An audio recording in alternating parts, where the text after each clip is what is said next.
बरवा देश की में आज का शब्द है बदलाव। क्यों?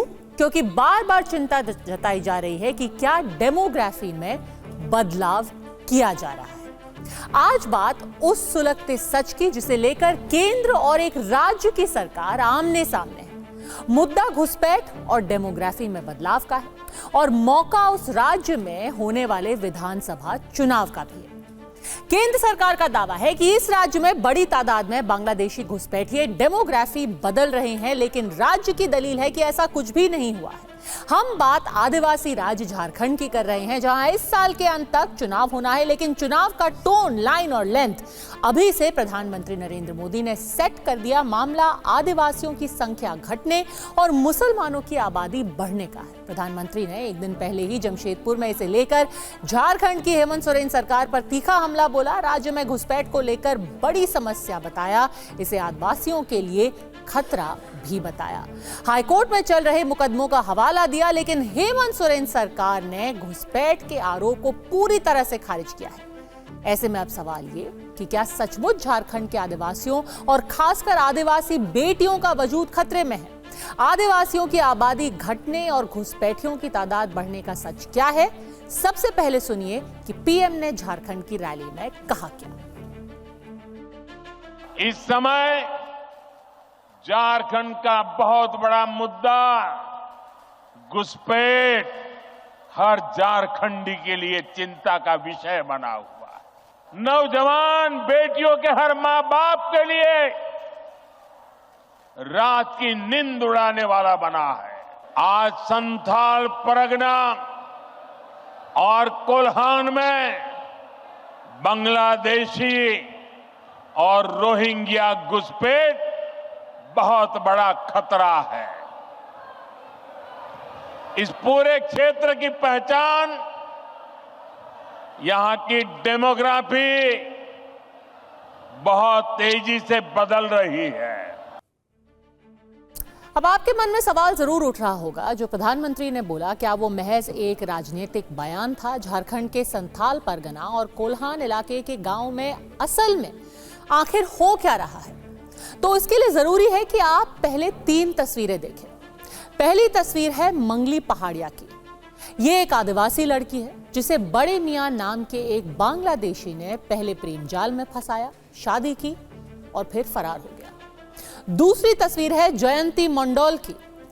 इस आदिवासी लड़की को भी शाहिद नाम के एक आदमी ने हिंदू बनकर अपने जाल में फंसाया और फिर मौका देखकर रफू चक्कर हो गया। और तीसरी तस्वीर है रेबिका पहाड़िया की, जिसे दिलदार अंसारी ने पहले तो फंसाकर शादी की और फिर बेरहमी से उसकी हत्या भी कर दी। इन तीनों लड़कियों की कहानी में एक चीज कॉमन है, तीनों लड़कियां आदिवासी हैं और तीनों को धोखा देने वाले एक धर्म विशेष के लोग, जिनके मूल रूप से बांग्लादेशी होने का आरोप लगाया जा रहा है। लेकिन हम जो आपको बताने वाले हैं उसमें हिंदू मुसलमान, लव जिहाद नहीं। ये खबर हमारे देश और उसकी आंतरिक सुरक्षा से जुड़ी हुई है, अवैध घुसपैठ और डेमोग्राफी में बदलाव से जुड़ी हुई है, और सबसे जरूरी आदिवासियों और आदिवासी महिलाओं की सुरक्षा से जुड़ी हुई है। झारखंड हाईकोर्ट में बांग्लादेशियों की घुसपैठ और आदिवासियों के धर्म परिवर्तन की 2 अलग अलग जनहित याचिकाएं अभी सुनवाई की स्टेज पर है। अगली सुनवाई 17 सितंबर यानी कल होनी है। इससे पहले 12 सितंबर की पिछली सुनवाई में केंद्र की तरफ से दायर हलफनामे में चौंकाने वाले खुलासे हुए हैं। केंद्र सरकार के मुताबिक संथाल परगना के 6 जिलों में बड़े पैमाने पर बांग्लादेशी घुसपैठ आए हैं। इससे संथाल परगना की डेमोग्राफी बदल चुकी है, जबकि झारखंड सरकार ने संथाल परगना के जिले उपायुक्तों के जरिए किसी भी घुसपैठ से साफ इनकार किया है। ऐसे में अब खुद हाई कोर्ट ने निर्णायक नतीजे के लिए एक इंडिपेंडेंट फैक्ट फाइंडिंग कमेटी बनाने का फैसला लिया है। यानी कि यह बात सिर्फ चुनावी अटैक या राजनीति तक ही सीमित नहीं है। स्वतंत्र जांच का आदेश देने के लिए अदालत ने अपने सामने रखे गए तथ्यों में कुछ तो जरूरी पाया ही होगा, तभी उन्होंने कहा है कि अलग कमेटी बननी चाहिए। अब ध्यान दीजिए उस हलफनामे पर जो 12 सितंबर की सुनवाई में केंद्र सरकार ने हाईकोर्ट में दाखिल किया।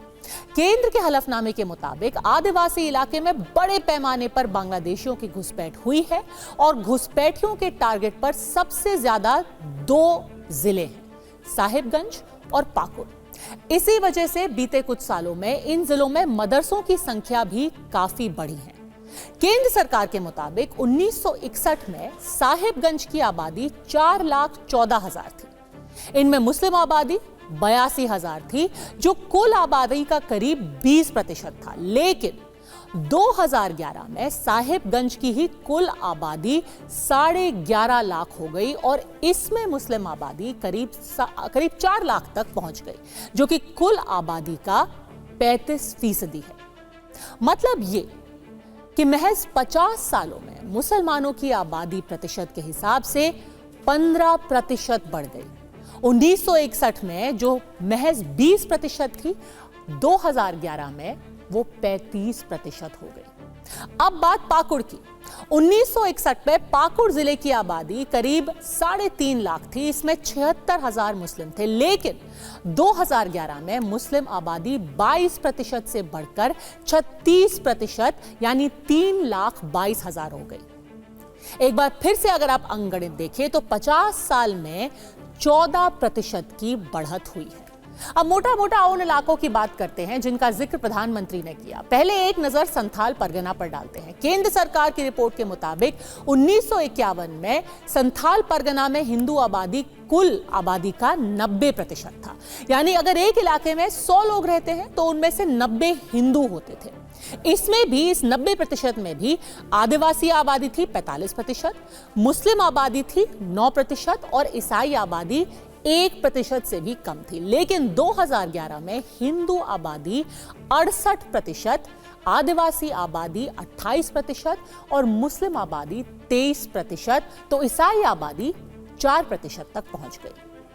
इस तरह से संथाल परगना इलाके में 1951 और 2011 के बीच हिंदुओं की संख्या 22% कम हुई है, जबकि आदिवासी 17% कम हो गए, तो मुस्लिम आबादी 14% बढ़ गई। इतना ही नहीं, ईसाई भी करीब 4% तक बढ़ गए। संथाल परगना की आबादी का बदलता अंकगणित गंभीर इशारे कर रहा है। इसे देखकर कोई भी इस बात से इनकार नहीं कर सकता कि यहां हिंदू आदिवासी तेजी से कम हो रहे हैं और दूसरे धर्मों के लोग बढ़ रहे हैं। अब सवाल ये कि क्या इसके पीछे धर्म परिवर्तन, घुसपैठियों का हाथ है? क्या झारखंड में जो हो रहा है उससे खतरे की घंटी बजनी चाहिए? उसके सामने कश्मीर फाइल्स, केरल स्टोरी जैसी फिल्मों की कहानी भी क्या फीकी है? इसे समझने के लिए TV9 की टीम ने ग्राउंड जीरो पर आदिवासी इलाकों में उनके घरों में जाकर ये पड़ताल की।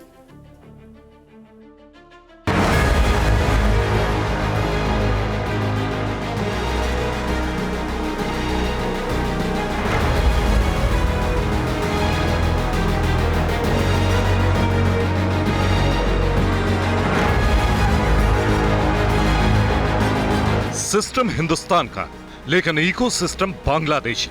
आदिवासी इलाके में घुसपैठ का मॉडल बड़ा शातिराना है। इसकी पहली सीढ़ी है आदिवासी लड़कियों को फंसाकर शोषण करना, फिर शादी करके अपनी आबादी के विस्तार का मॉडल। कई बार गांव में कई सारे लोग मजदूर बन के आते हैं, फेरी वाला बन के आते हैं और इस तरीके से वो उन परिवारों को चिन्हित करते हैं जिन परिवारों में सबसे ज़्यादा गरीबी है। ऐसे लोगों को जानने की कोशिश करते हैं जिनके पास कोई आमदनी नहीं है। ऐसे परिवार के पास जाने की कोशिश करते हैं जिनके पास कोई रोजगार का साधन नहीं है और इस तरीके से आके वो गांव में अपनी पैठ बनाते हैं। सबसे पहले हिंदू आदिवासी लड़की मंगली पहाड़िया के बड़े मियाँ के संपर्क में आने वाली कहानी को देखिए। क्या काम करता था वो? ठेकेदार काम करता है। ठेकेदार? हाँ। फिर क्या बोला, आपको शादी करेंगे? हाँ, बोला शादी करेंगे, तुमको बढ़िया से देखभाल करेंगे। हाँ। बोल के ऐसे शादी करके छोड़ दिया। अच्छा, हिंदू रीति से किया या मुस्लिम रीति से किया? मुस्लिम है वो। अच्छा, मुस्लिम है वो। हाँ। उसी रीति से शादी किया आपसे? अभी कहाँ है पता है कुछ? वो घर में है अभी। घर में मतलब? मालदा में है। कहानी किसी एक शहर या गांव की नहीं है, किसी एक आदिवासी लड़की की नहीं है। अगली कहानी और भी खतरनाक और चौंकाने वाली है। जिहादी घुसपैठियों का नेटवर्क सड़क से सोशल मीडिया तक है। मोबाइल के लाइक वीडियो से आए थे। अच्छा, और मोबाइल के जरिए आप उसके संपर्क में? जी हाँ। तो पहले अपने आप को उसने हिंदू बताया आपको? जी हाँ। क्या नाम बताया उसने अपना? साहिद साहनी बताया गया था, आधार कार्ड अभी जारी है मेरे पास।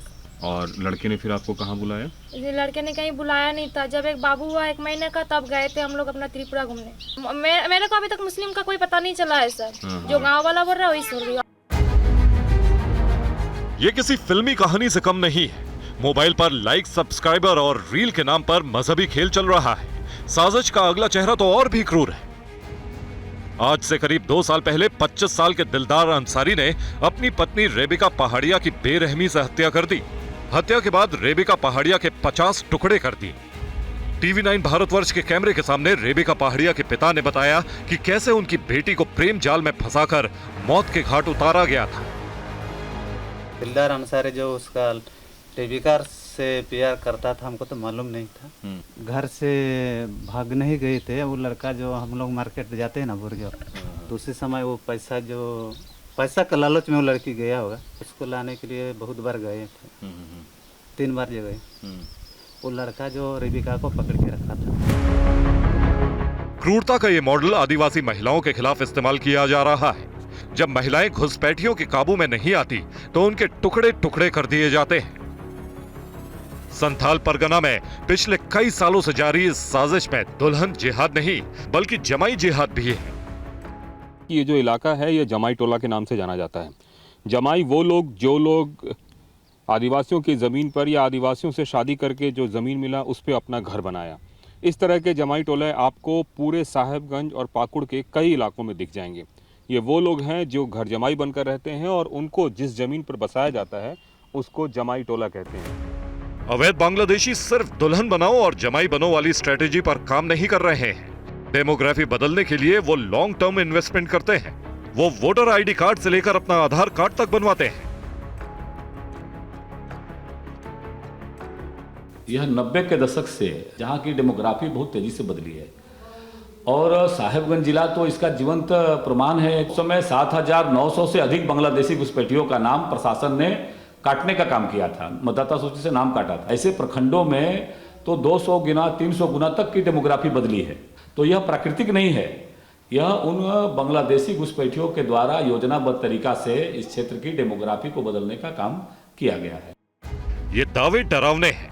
ऐसे में अब इंतजार हाईकोर्ट के आदेश पर सच पता लगाने वाली समिति के गठन और उसकी रिपोर्ट का है, क्योंकि सवाल सिर्फ आदिवासियों के अस्तित्व का नहीं बल्कि आबादी का अंकगणित बदलकर देश की आंतरिक सुरक्षा से खिलवाड़ का भी है। कुमार कुंदन के साथ ब्यूरो रिपोर्ट, TV9 भारतवर्ष।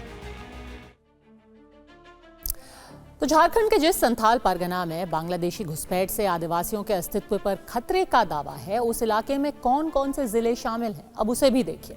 ये जिले हैं साहिबगंज, गोड्डा, पाकुड़, दुमका, देवघर और जामताड़ा।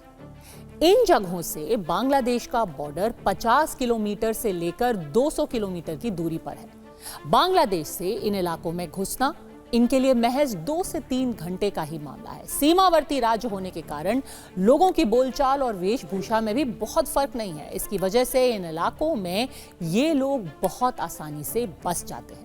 वैसे तो हाईकोर्ट में सिर्फ संथाल परगना इलाके में ही बांग्लादेशी घुसपैठ का मामला चल रहा है, लेकिन प्रधानमंत्री ने जमशेदपुर की रैली में कोल्हान इलाके का भी जिक्र किया। ऐसे में आपको कोल्हान में कौन कौन से जिले आते हैं वो बताते हैं। तो ये जिले हैं सरायकेला, खरसावा, पश्चिमी सिंहभूम और पूर्वी सिंहभूम। झारखंड में चुनाव करीब है। संथाल परगना और कोल्हान बेल्ट में आदिवासी वोट सबसे अहम है। ऐसे में इन इलाकों में विधानसभा सीटों का अंकगणित भी देखना जरूरी है। संथाल परगना के 6 जिलों में लोकसभा की 3 और विधानसभा की 18 सीटें हैं। 2019 के लोकसभा चुनाव में दुमका, गोड्डा और राजमहल इन सीटों में बीजेपी को 2 और जेएमएम को 1 सीट मिली थी, लेकिन 2024 में बड़ा उलटफेर हुआ और इनमें से बीजेपी को सिर्फ 1 ही सीट यानी कि गोड्डा मिली और जेएमएम दुमका राजमहल की सीट पर कब्जा जमा सकी।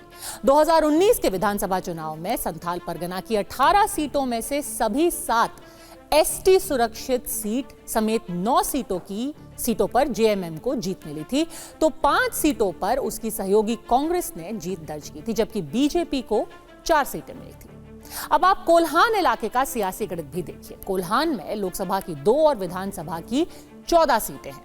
2019 के लोकसभा चुनाव में इन इलाकों की सिंहभूम सीट पर कांग्रेस और जमशेदपुर में बीजेपी को जीत मिली थी। 2024 में सिंहभूम की कांग्रेस सांसद गीता कोड़ा के बीजेपी में शामिल होने के बावजूद उन्हें हार का मुंह देखना पड़ा और ये सीट जेएमएम के खाते में चली गई। तो इस बार भी जमशेदपुर सीट से बीजेपी को जीत मिली। 2019 के विधानसभा चुनाव की अगर बात करें तो वहां कोल्हान की सभी 14 विधानसभा सीटों पर बीजेपी को हार मिली थी।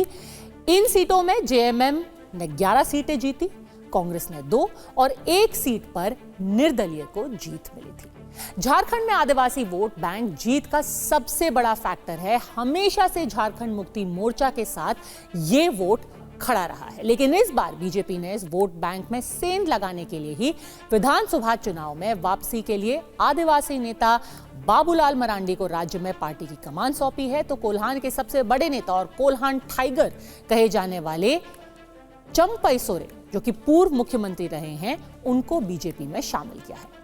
लोकसभा चुनाव के समय बीजेपी ने सोरेन परिवार की बड़ी बहू सीता सोरेन और पूर्व सीएम मधु कोड़ा की पत्नी गीता कोड़ा को भी अपने साथ कर लिया। दोनों को लोकसभा चुनाव में टिकट भी दिया, लेकिन दोनों ही जीत नहीं सकी।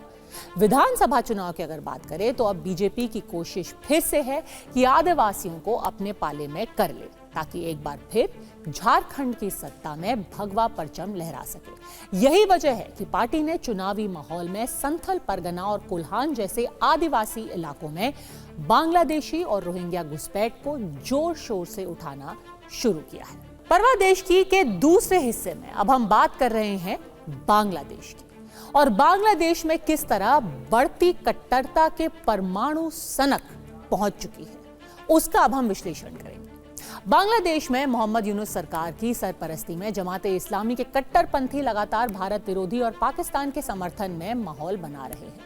हिंदुओं पर अत्याचार, मंदिरों में तोड़फोड़, फिर जिन्ना का जन्मदिन मनाने वाले बांग्लादेश में पाकिस्तान से करार कर एटम बम बनाने की मांग उठाई जा रही है। बांग्लादेश यूनिवर्सिटी के एक प्रोफेसर, जी हां, प्रोफेसर ने बांग्लादेश में एटम बम बनाने के साथ उन बमों के भारत की सीमा पर तैनात करने की मांग उठाई है। और ये कोई एक अकेला बयान नहीं है। बांग्लादेश में इन दिनों से बहुत से ऐसे प्रोफेसर बड़े बड़े मंच से ये लेक्चर दे रहे हैं कि पाकिस्तान ही बांग्लादेश का सबसे बड़ा हितैषी और दोस्त है। इसलिए बांग्लादेश को पाकिस्तान के साथ न्यूक्लियर डील करनी चाहिए।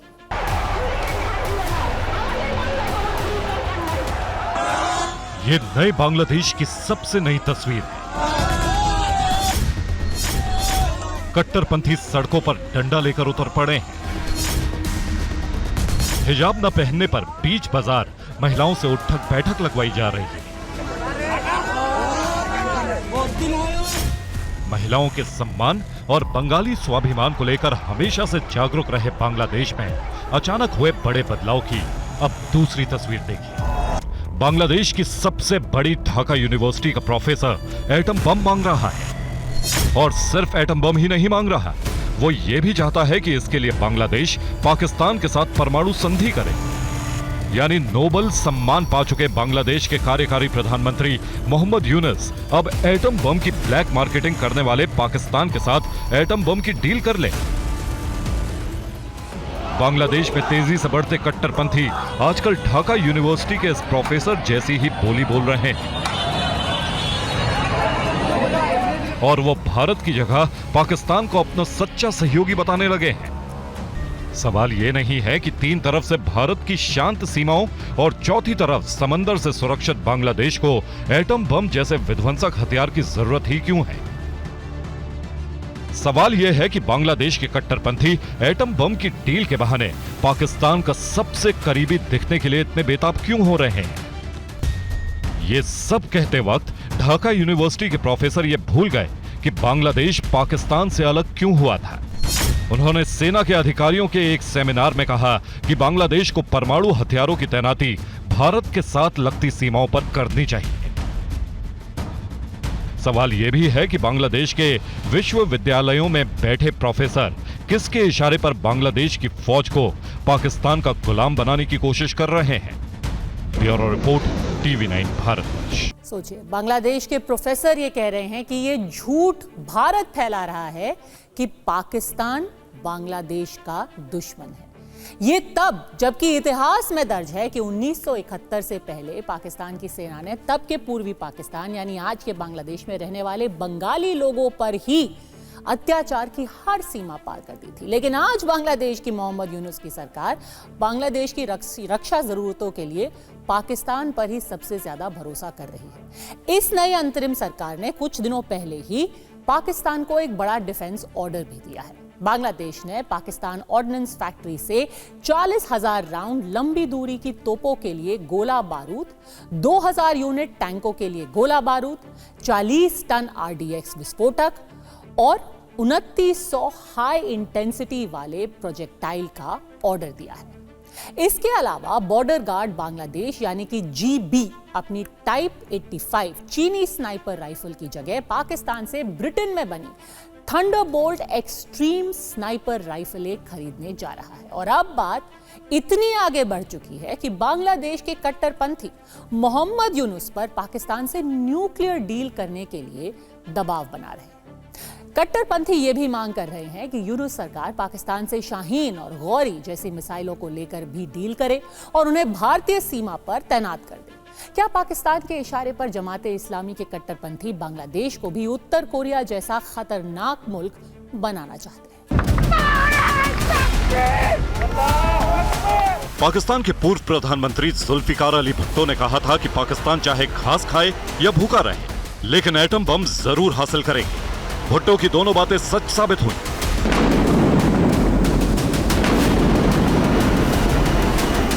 अट्ठाईस मई 1998 को पाकिस्तान ने पहला परमाणु परीक्षण कर लिया, लेकिन उसके बाद भुखमरी पाकिस्तान के आम लोगों की किस्मत बन गई। लेकिन बांग्लादेश ने पाकिस्तान से आजाद होकर तेजी से तरक्की की, पर बांग्लादेश पर जमात का कट्टरपंथी शिकंजा एक बार फिर बांग्लादेश को पाकिस्तान का गुलाम बनाने की तैयारी कर रहा है।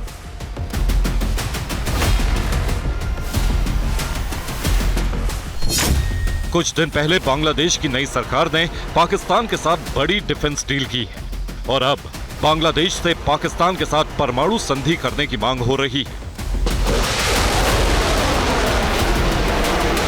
बांग्लादेश के कट्टरपंथी ये भी मांग कर रहे हैं कि यूनुस सरकार पाकिस्तान से शाहीन और गौरी जैसी मिसाइलों की भी डील करे और उन्हें उत्तरी बंगाल और चटगांव पहाड़ी इलाकों में तैनात करके भारत पर दबाव बढ़ाए। तो क्या बांग्लादेश नया उत्तर कोरिया बनने के रास्ते पर बढ़ता जा रहा है?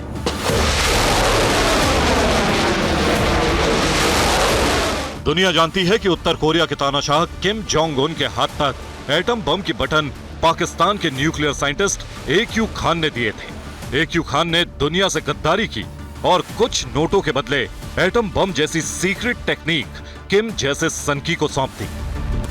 यह सबसे बड़ा सबूत है कि पाकिस्तान के करप्ट और कट्टरपंथी परमाणु वैज्ञानिक और राजनेता थोड़े से पैसे के लालच में किसी भी हद तक गिर सकते हैं।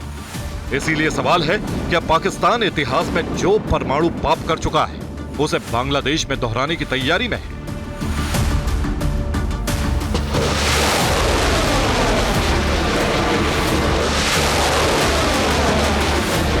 Bureau report, TV9 Bharatvarsh. Bangladesh सरकार अमेरिका से भी नई डील कर रही है और अमेरिका के कर्ज के बोझ के तले खुद को दबाती जा रही है। ढाका पहुंचे अमेरिकी डेलीगेशन ने बांग्लादेश को बड़ी मदद का ऐलान कर दिया है, लेकिन दूसरी तरफ बांग्लादेश में तख्ता पलट के पीछे अमेरिका की एजेंसियों का हाथ होने की भी खबर अब सामने आई है। तो क्या बांग्लादेश से शेख हसीना को हटाने के पीछे के षड्यंत्र में भी अमेरिका शामिल है? बांग्लादेश में अमेरिका की इतनी दिलचस्पी आखिर क्यों? देखिए इस रिपोर्ट में।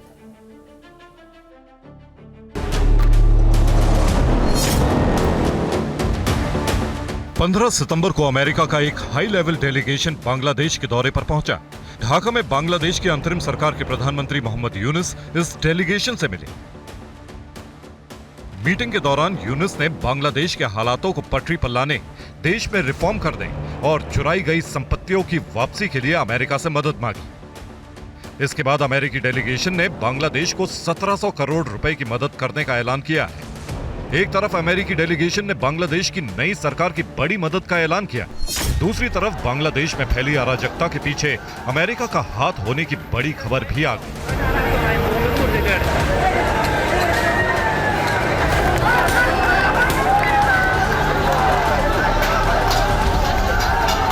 अमेरिकी प्रशासन के लीक हुए कुछ दस्तावेज के आधार पर यह दावा किया जा रहा है कि कई अमेरिकी सरकारी एजेंसियां बांग्लादेश में शेख हसीना के खिलाफ साजिश रचने में शामिल थीं।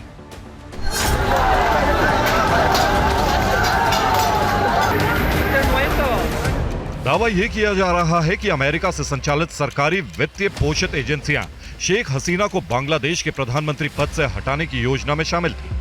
इसके पीछे अमेरिका के इंटरनेशनल रिपब्लिकन इंस्टीट्यूट यानी IRI का नाम सामने आ रहा है। दावा यह भी किया जाता है कि अमेरिका के IRI ने इससे पहले 1996 में मंगोलिया, 2001 में हैती और 2021 में युगांडा में भी तख्ता पलट कराया था।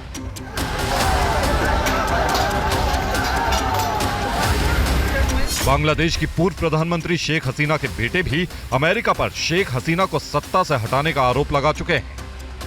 तो क्या वाकई अमेरिका की एजेंसियों ने बांग्लादेशी नागरिकों और सरकारी अधिकारियों का इस्तेमाल करके बांग्लादेश में शेख हसीना के खिलाफ बगावत करवाई, जिससे शेख हसीना को सत्ता छोड़ देश से भागना पड़ा? शक की एक वजह यह भी है कि बांग्लादेश की अंतरिम सरकार के PM बने मोहम्मद यूनुस को अमेरिका का खास माना जाता है। लेकिन सवाल यह है कि बांग्लादेश में अमेरिका की इतनी दिलचस्पी क्यों है और भारत के पड़ोस में अशांति फैलाकर अमेरिका को क्या मिलेगा? इसका जवाब चीन और अमेरिका के बीच छिड़ी वर्चस्व की जंग में छिपा है। शेख हसीना का चीन की तरफ झुकाव बढ़ रहा था, इसलिए हो सकता है कि चीन के जवाब में बांग्लादेश पर अपनी पकड़ मजबूत करने के लिए अमेरिका ने बांग्लादेश से शेख हसीना का तख्ता पलट करवाकर अपने करीबी मोहम्मद यूनुस को सत्ता दिलवाने में मदद की हो। Bureau report, TV9 Bharatvarsh. परवाह देश की में अब तीसरी खबर अमेरिका से। अमेरिका के पूर्व राष्ट्रपति डोनाल्ड ट्रंप पर एक बार फिर से क्यों जानलेवा हमला हुआ? राष्ट्रपति पद के उम्मीदवार ट्रंप पर बार बार हमले आखिर करवा कौन रहा है? क्यों हो रहे हैं ये हमले? कौन उनको रास्ते से हटाना चाहता है? और क्या ट्रंप पर जानलेवा हमले का यूक्रेन वॉर से भी कोई कनेक्शन है? देखिए ये रिपोर्ट। जिस देश में पत्ता भी हिलता है तो अमेरिकी सुरक्षा एजेंसियों पर सवाल खड़े हो जाते हैं। जिस देश की हाई सिक्योरिटी और जीरो टॉलरेंस को लेकर दुनिया भर में मिसालें दी जाती हैं, उस देश को बार बार शूटआउट से दिखाया जा रहा है।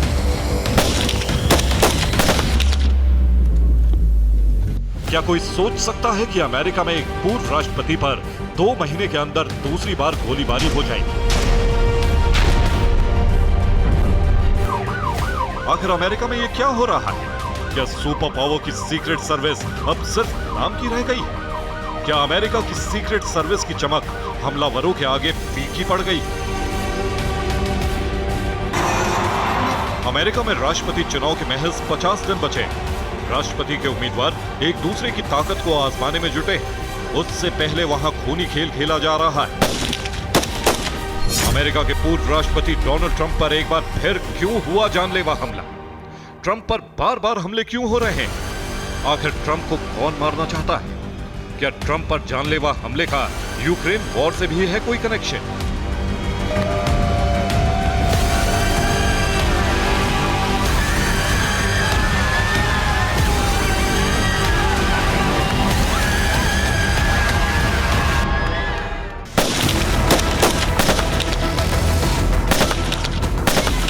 ट्रंप के लिए उनके ऊपर यह हमला किसी सदमे से कम नहीं।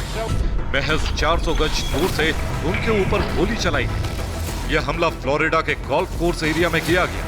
यहां ट्रंप अपनी टीम के साथ गोल्फ खेल रहे थे, तभी गोलियों की आवाजें आने लगी। रिपोर्ट्स के मुताबिक शख्स झाड़ियों में छिपा हुआ था और फायरिंग कर रहा था। इस बीच आनन फानन में ट्रंप को गोल्फ कोर्स के होल्डिंग रूम में ले जाया गया। इस घटना से हरकत में आई सीक्रेट सर्विस ने जवाबी फायरिंग की, जिससे घबराकर हमलावर अपनी AK-47 राइफल, बैकपैक और अन्य सामान छोड़कर फरार हो गए। फ्लोरिडा के पाम बीच काउंटी के शेरिफ रिक ब्रैडशॉ के मुताबिक एक सीक्रेट सर्विस एजेंट ने गोल्फ क्लब की बाड़ से निकली एक स्कोप वाली राइफल बैरल को देखा था। इसके तुरंत बाद ही सीक्रेट सर्विस एजेंट ने जवाबी फायरिंग शुरू कर दी। डोनाल्ड ट्रंप अमेरिका के राष्ट्रपति रह चुके हैं। वो एक बार फिर से राष्ट्रपति बनने के लिए चुनावी मैदान में हैं। नवंबर में होने वाले चुनाव के लिए पूरी तरह से एक्टिव हैं, लेकिन अपने ऊपर 2 महीने के अंदर 2 बार हमला होने से डोनाल्ड ट्रंप भी हैरान है।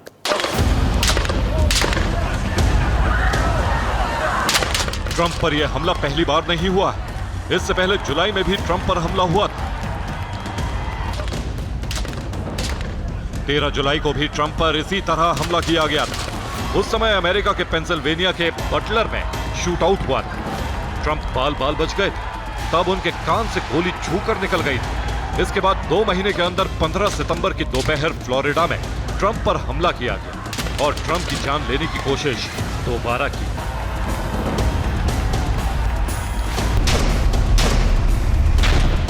माना जा रहा है कि फायरिंग दूर होने की वजह से ट्रंप सुरक्षित बच गए।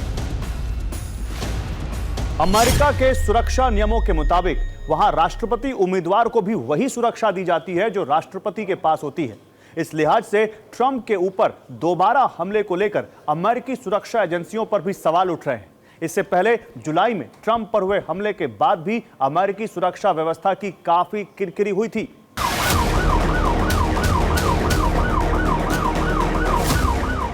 ट्रंप को जान से मारने की कोशिश नाकाम हो गई। हमले के बाद अमेरिकी पुलिस ने झाड़ियों से AK-47 भी बरामद कर ली। फायरिंग के बाद गोल्फ कोर्स के आसपास का पूरा इलाका सील कर दिया गया।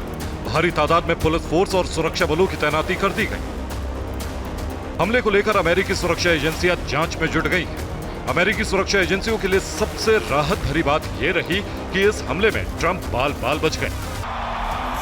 डोनाल्ड ट्रंप ने इस हमले के बाद कहा कि वो किसी भी हालत में हमलावरों के मंसूबों को पूरा नहीं होने देंगे। ट्रंप ने अपने समर्थकों के नाम संदेश में कहा, मैं सरेंडर नहीं करूंगा। मेरे पास गोलीबारी हुई थी, लेकिन इससे पहले कि अफवाहें नियंत्रण से बाहर निकलें, मैं चाहता था कि आप लोग पहले ये जान लें कि मैं सुरक्षित और ठीक हूं। कुछ भी मुझे रोक नहीं सकेगा। मैं कभी सरेंडर नहीं करूंगा। ट्रंप पर हमले की कोशिश में जिस शख्स को गिरफ्तार किया गया है, उसके बारे में चौंकाने वाली जानकारी सामने आई है। ट्रंप के हमलावर का नाम रयान वेस्ले राउत है। वो अमेरिका के हवाई का रहने वाला है। 58 साल का यह आरोपी शेड बिल्डिंग कंपनी का मालिक है। वो डेमोक्रेट्स का समर्थक बताया जा रहा है। उसने काफी रकम दान भी दी है। 2019 से अब तक वो 19 बार डोनेशन दे चुका है। उसने हवाई की पूर्व प्रतिनिधि तुलसी गैबार्ड को भी दान दिया था। पूर्व डेमोक्रेट तुलसी गैबार्ड अब ट्रंप की समर्थक है। आरोपी को क्रिएटिव प्रोजेक्ट करने का शौक है। रिपोर्ट्स के अनुसार ट्रंप का हमलावर यूक्रेन का कट्टर समर्थक बताया जा रहा है। लेकिन सवाल है कि ट्रंप पर हमले के पीछे उसका मकसद क्या था? क्या उसने ये समझकर हमला किया कि अगर ट्रंप राष्ट्रपति बन गए तो वो यूक्रेन की मदद बंद कर देंगे? क्या इसीलिए उसने हमला किया? हालांकि ये भी कहा जा रहा है कि उसने पिछली बार ट्रंप को वोट दिया था। इस बीच आरोपी रेयान रूथ के बेटे ने एक बयान जारी करके ये माना कि उसके पिता ट्रंप से नफरत करते हैं, लेकिन ऐसी नफरत भी नहीं करते कि वो हिंसा पर आमदा हो जाएं। FBI के मुताबिक हमले के बाद आरोपी गोल्फ कोर्स के बाहर झाड़ी में छिपा बैठा था। उसके बाद वो एक काले रंग की कार में बैठकर मौके से फरार हो गया था। हालांकि बाद में पुलिस ने उसे गिरफ्तार कर लिया। अमेरिका में लोग आमतौर पर अपने राष्ट्रपति को दुनिया का सबसे ताकतवर व्यक्ति मानते हैं। अमेरिका में यह प्रोटोकॉल है कि राष्ट्रपति की हिफाजत के लिए सुरक्षा एजेंसी खुद उनके भी आदेश को मानने से इनकार कर सकती है। अगर अमेरिका का राष्ट्रपति कहीं अकेले बिना सुरक्षा के जाना भी चाहे तो नहीं जा सकते। सुरक्षा एजेंसी उन्हें रोक सकती है। सुरक्षा को लेकर यही बात अमेरिका में राष्ट्रपति का चुनाव लड़ रहे उम्मीदवार के लिए भी लागू होती है। सुरक्षा एजेंसियों पर हर पल उनकी सुरक्षा का जिम्मा होता है। सवाल है कि इतनी हाई सिक्योरिटी में रहने वाले राष्ट्रपति उम्मीदवार पर बार बार हमले कैसे हो रहे हैं? ये अमेरिकी सुरक्षा एजेंसियों की साख पर भी बड़ा सवाल है। ट्रंप पर हमले की दुनिया भर में निंदा हो रही। ट्रंप के खिलाफ चुनाव लड़ रही कमला हैरिस ने भी ट्रंप पर हमले की निंदा की। अमेरिका में राष्ट्रपति चुनाव चंद दिनों बाद ही होने वाले हैं। इस चुनाव में डोनाल्ड ट्रंप और कमला हैरिस आमने सामने हैं। इससे पहले ट्रंप का मुकाबला राष्ट्रपति बाइडेन से था, लेकिन बाइडेन ने अपनी सेहत का हवाला देते हुए खुद को चुनाव मैदान से हटा लिया था। अब उनकी जगह उनकी सहयोगी कमला हैरिस ट्रंप का मुकाबला कर रही हैं। Bureau report, TV9 Bharatvarsh.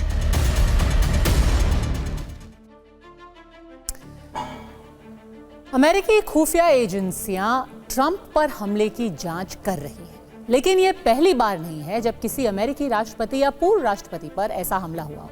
America में 4 राष्ट्रपतियों की पद पर रहने के दौरान हत्या कर दी गई थी। वहीं अमेरिका के कुछ पूर्व राष्ट्रपति हमलों में बाल बाल भी बचे। देखिए कैसे।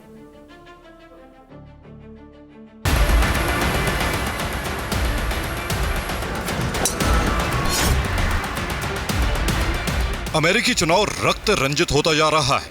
अमेरिका से हाई सिक्योरिटी के बावजूद चुनावों में गन कल्चर हावी होता जा रहा है। ट्रंप पर हमले से पहले भी अमेरिका में राष्ट्रपति और पूर्व राष्ट्रपति पर हमले होते रहे हैं। आपको अमेरिका के राष्ट्रपति और पूर्व राष्ट्रपति पर हुए कुछ हमलों के बारे में बताते हैं। पहले कुछ ऐसे हमले बताते हैं जिसमें वो बाल बाल बच गए। अमेरिका के पूर्व राष्ट्रपति रोनाल्ड रीगन पर भी 30 मार्च 1981 को वॉशिंगटन डीसी में हमला हुआ था, जिसमें उनकी जान बच गई। वहीं जेराल्ड फोर्ड पर कैलिफोर्निया में 1975 में हमला किया गया था, जिसमें वो बच गए। अमेरिका के पूर्व राष्ट्रपति थियोडोर रूजवेल्ट पर विस्कॉन्सिन में 1912 में हमला हुआ था, वो भी बच गए थे। अब आपको बताते हैं कि अमेरिका में अब तक हमलों में कितने राष्ट्रपतियों की हत्या हो चुकी है। अमेरिका के पूर्व राष्ट्रपति जॉन एफ कैनेडी की 12 नवंबर 1963 को हत्या कर दी गई थी। अमेरिका के पूर्व राष्ट्रपति विलियम मैककिनले की 6 सितंबर 1901 को हत्या कर दी गई थी। उससे पहले अमेरिका के पूर्व राष्ट्रपति जेम्स गारफील्ड का भी 19 सितंबर 1881 को पद पर रहते हुए कत्ल कर दिया गया था। वहीं अमेरिका के पूर्व राष्ट्रपति अब्राहम लिंकन की भी 15 अप्रैल 1865 को हत्या कर दी गई थी। अब अमेरिका में पूर्व प्रेसिडेंट ट्रंप पर हमला चुनाव में बड़ा मुद्दा बन सकता है। Bureau report, TV9 Bharatvarsh.